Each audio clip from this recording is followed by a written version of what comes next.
যাচ্ছে, শাড়ি আর নড়ছে না। তাই এবার শাড়ি যখন নড়ছে না, দেখে পক্ষী দেহত্যাগ করছে, তাই সেটা লক্ষ্মী মৃত পক্ষী ছুড়ে দিয়ে চলে যাচ্ছে। এবার যখন চলে যাচ্ছে, শুভ পক্ষী এবার বৃক্ষ থেকে নেমে আশা করে উড়ে শাড়ির নিকটে এসে বলছে, শাড়ি ও শাড়ি,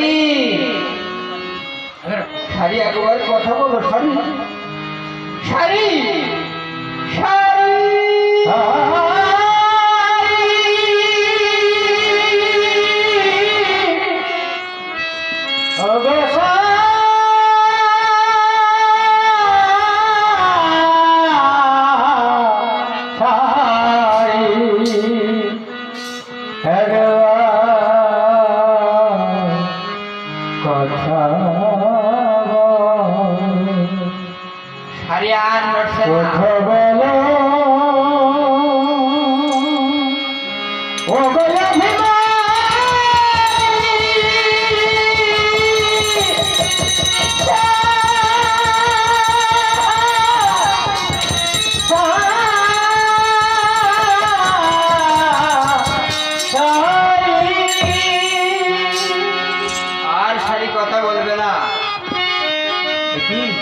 শাড়ি তুমি আমাকে ফাঁকি দিয়ে চলে গেলে, শাড়ি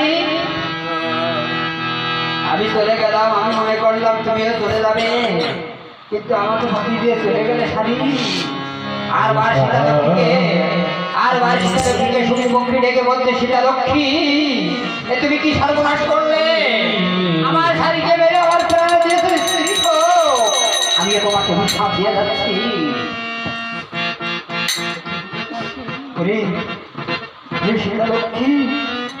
অযোধ্যায় প্রভু রামচন্দ্র তোমাকে বিবাহ করে যেদিন বনবাসে দেবেন, সেই থেকে বলছো স্বামী সম্পর্ক বড় যন্ত্রণা, আর আমার স্বামীকে বলে চলে তোমার অট্টালিকা প্রসাব করতে, তুমিও বলে গিয়ে প্রসাব করবে, তখন বুঝবে যে প্রসাব যন্ত্রণা কত বড়। তাই শোকে দুঃখে জানো কিকে ডাকি, কহিতে লাগলো বারে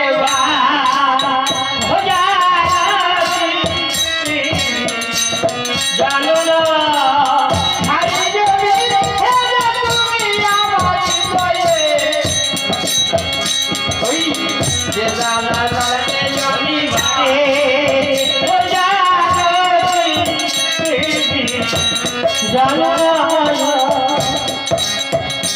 আমি বলিব এবারে কামনা সাগরে জুড়াইতে